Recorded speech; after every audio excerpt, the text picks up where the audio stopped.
मेरे मन में ये बात आई, किसी वजह से मेरा ध्यान शहीद दलजीत सिंह के परिवार की ओर गया, जो बहराइच के एक गांव में रहते हैं।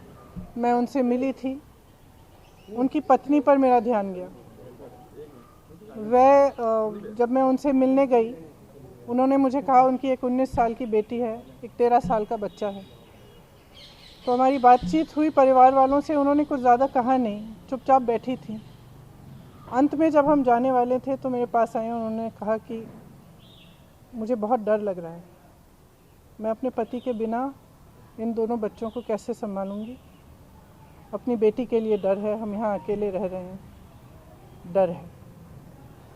किसी वजह से मेरा ध्यान उन पर गया, क्योंकि मैंने सोचा कि वो क्या सोच रहे होंगे कि जिस सरकार के मंत्री के बेटे ने उनके पति को कुचला, जो प्रधानमंत्री उसी दिन, शायद उसके अगले दिन लखनऊ आए, या शायद उसके 1-2 दिन पहले लखनऊ में थे। लखनऊ से उनका घर 15 मिनट में पहुंच सकते थे हेलीकॉप्टर में।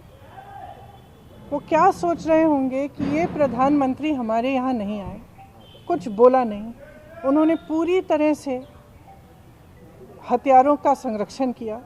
आज भी उनके साथ मंच पर वो मंत्री खड़े हैं, वो आज माफ़ी मांग रहे हैं। जब 600-700 किसान शहीद हो चुके हैं, क्यों मांग रहे हैं?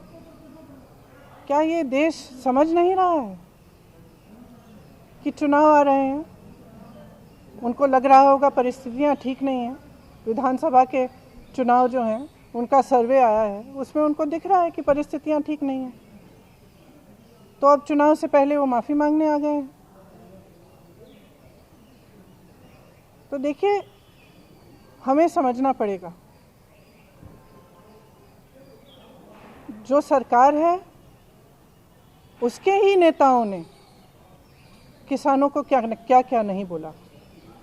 आंदोलनजीवी, गुंडे, आतंकवादी, देशद्रोही, ये सब किसने कहा?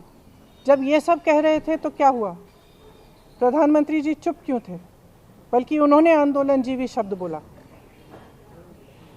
जब किसानों की हत्या हो रही थी, जब किसानों को मारा जा रहा था, जब लाठियां बरसाई जा रही थी, जब उनको गिरफ्तार किया जा रहा था, तो कौन कर रहा था?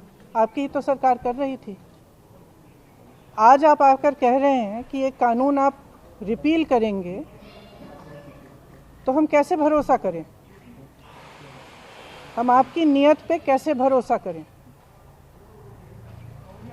सब स्पष्ट है, सामने है देश के।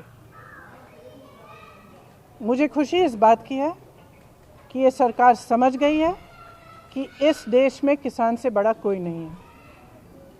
इस देश में अगर एक सरकार किसान को कुचलने की कोशिश करती है और किसान खड़ा हो जाता है, तो उस सरकार को अंत में झुकना ही पड़ेगा। ये सरकार समझ गई है। इस बात पर मुझे खुशी है, और मैं कहना चाहती हूँ कि जो किसान शहीद हुए इस पूरे आंदोलन में, कई किसानों के परिवारों से मैं पिछले पूरे साल में मिल रही हूँ, मैं मिली हूँ, मैं उनका दुख समझती हूँ।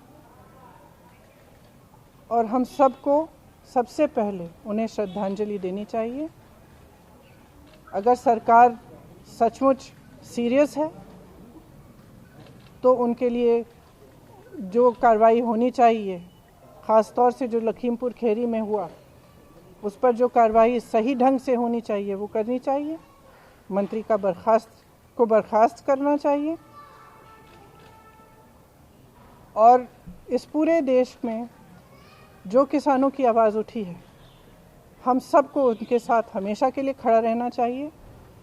किसान की बहुत समस्याएं हैं, आज हर तरफ से मजबूर है, हर तरफ से वो कर्ज में डूबा हुआ है।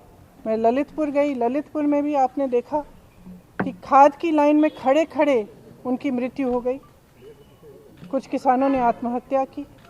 तो किसानों की जो समस्या है, जिसके लिए किसान आंदोलन कर रहे हैं, उसको ठीक तरह से समझना, उनकी समस्याओं को ठीक तरह से सुलझाने का कर्तव्य हम सबका है।